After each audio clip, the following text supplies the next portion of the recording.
Given how long professional wrestling has been around, it's not surprising that on a few occasions, championships have been won in very strange ways. I mean, titles themselves absolutely make no sense because, for example, Jake Roberts was never the WWF champion and Ricky Steamboat was never the WWF champion, but Vince McMahon was. Go and work that one out. So let us dive into it a little bit deeper and try to give it some justification, because yep, this is the 10 strangest ways to win a wrestling championship. Number 10, by divorce. So the TNA Digital Media Championship has actually been rebranded recently, but we are indeed going back to talk about that little doozy. You may remember on the 19th of January 2025, one PCO decided to smash that up with a sledgehammer.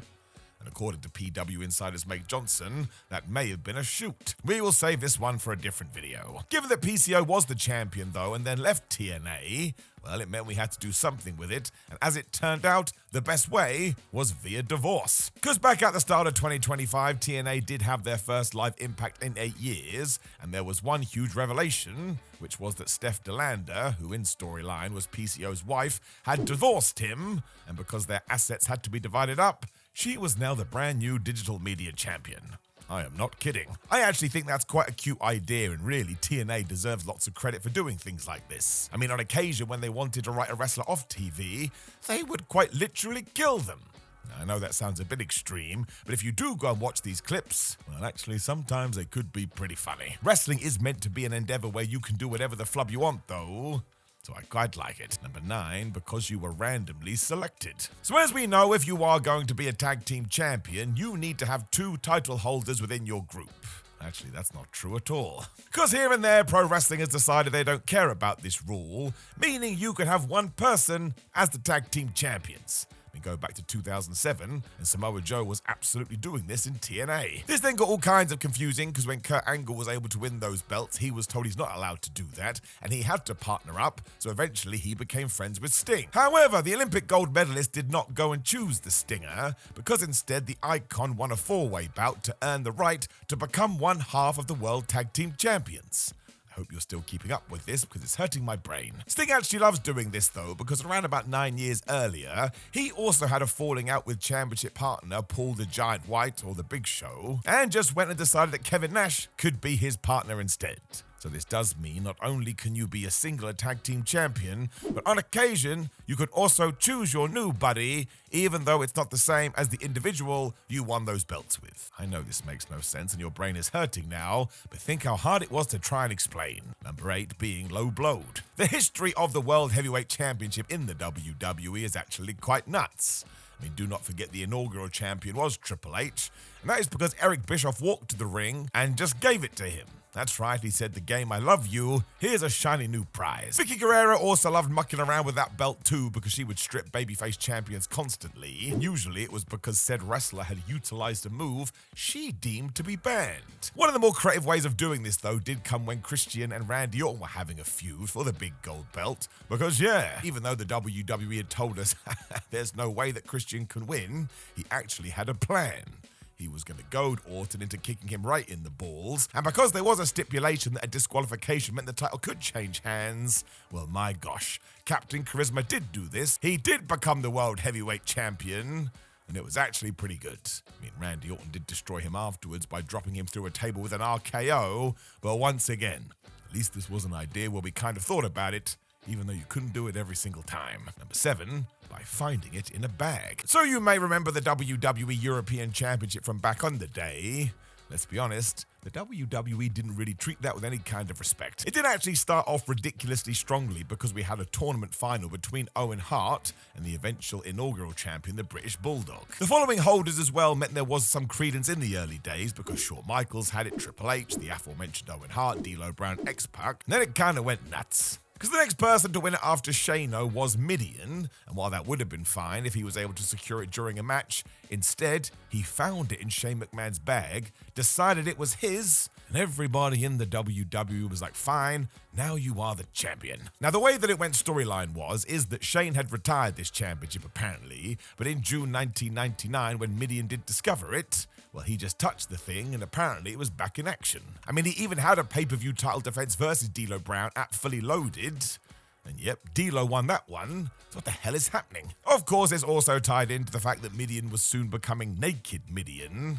so you can kind of understand why some fans didn't really like this championship. Now, to be fair to Dennis Knight, he did exactly what he was asked, and it was kind of over. But also, you wouldn't be able to get away with this today. Number 6, finding it in a dumpster. And it seems like WCW wanted to borrow this too, because in 2000, they took their WCW World Television Championship. Well, I'm sure you've already figured it out. This year was absolutely horrendous for World Championship Wrestling too, because it was coming after that horrendous angle where Hulk Hogan had prodded Kevin Nash in the chest, also known as the finger poke of doom. To try and rectify this, the WCW higher-ups decided that all championships should be vacated so we could reset the company. And then, yes, we made David Arquette the WCW World Heavyweight Champion. I wouldn't worry about it, it was very long ago. Something that fans feel like isn't talked about enough, though, is what we did to the World Television title, because in many ways we went out of our way to kill it. It had been a huge company staple ever since WCW began operations, but even when Eric Bischoff and Vince Russo did decide to essentially reboot everything, this championship wasn't mentioned. As it would play out, one Jim Duggan didn't care about any of this when he did become the TV champion and basically made a bunch of defenses on tertiary program WCW Saturday Night. Don't want to be that guy either, but not a lot of people were watching WCW Saturday Night. A lot of people were confused about this too, because again, it felt like that title had been put to one side, which ties back into the title. Because how did Jim Duggan become the television champion? Well, he didn't win it, he found it. In a dumpster, 3 months after it had been thrown away. So who the hell was saying that this was actually official? Number 5, winning a randomized lockbox. The Knockouts World Championship is arguably one of the best booked TNA titles in history. And when you go through some of the matches and the champions, it has one hell of a strong track record. Sadly, this wasn't the case in 2010, mostly because TNA was desperate to try and pull new ideas out of a box. Therefore, we had Angelina Love, Daphne Tara, and Velvet Sky facing Hamada, Lacey Von Erich, Madison Rayne, and ODB, with the added stipulation that whoever scored an elimination would get to leave the match with a key to open a mysterious lockbox. That sounds absolutely ludicrous. Tara was the defending champion at the time, and she was able to get one of these keys, but it sucked to be her, because she opened her lockbox and found a pet spider, which apparently meant she was no longer the champion. Velvet Sky didn't fare too badly because she won a future opportunity at TNA's Top Women Championship, but it was all about Angelina Love, because she did become the champion, because she picked the right key. If you were wondering what happened to Daphne too, she was ordered to perform a striptease, because this was in fact terrible, grotesque booking. Number 4, being undressed. So of course we go back to 1999 now and the World Wrestling Federation. You will remember this if you remember the Attitude Era. Evening gown matches were all the rage. I mean, the Wikipedia entry describes this the best. An evening gown match is usually contested by 2 female competitors in evening gowns.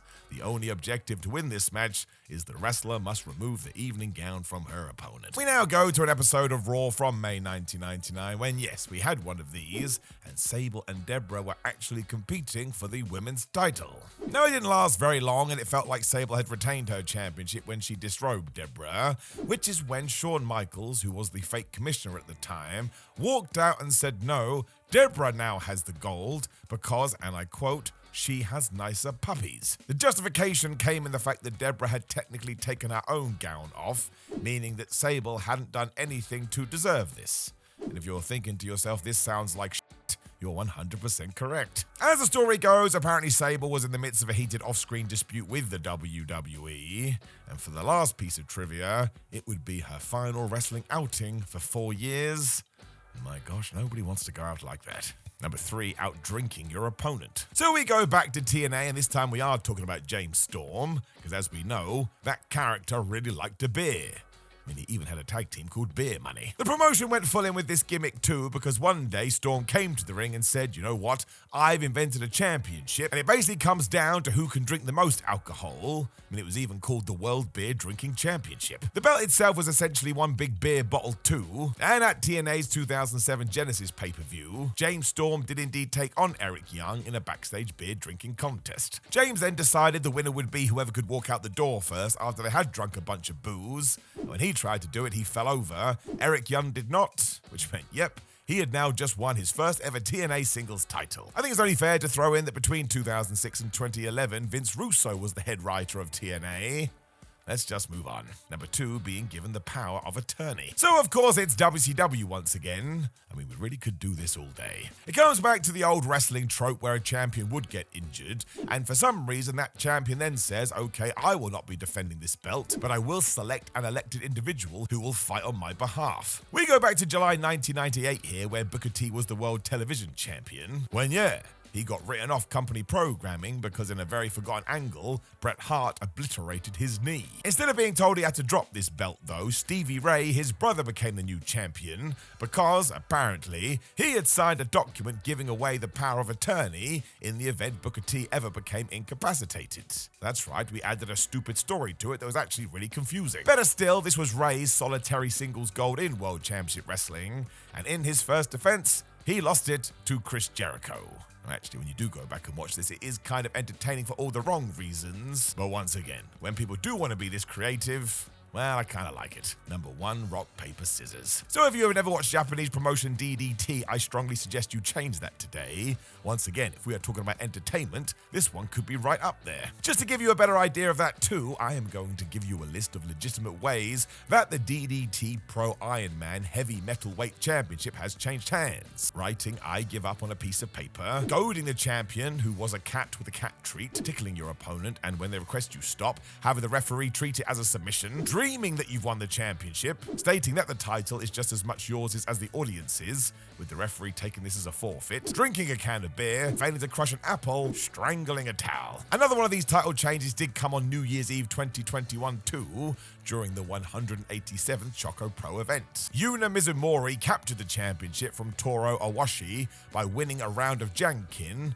or the Japanese version of rock, paper, scissors. If you need a North American equivalent to this, I suppose it would be going back to R-Truth's 24/7 run and him besting Drake Maverick because he had a game of top trumps. I mean, it really was fittingly ludicrous, and if all promotions want to do more of this, well, this bald asshole is not going to complain. Know of any other silly ways that championship changed hands? Make sure you let us know in the comments below before you like the video, share the video, and subscribe. Then please do click the video on the screen to get even more wrestling content in your life. But otherwise, I appreciate you, my friends, and I will talk to you again very soon.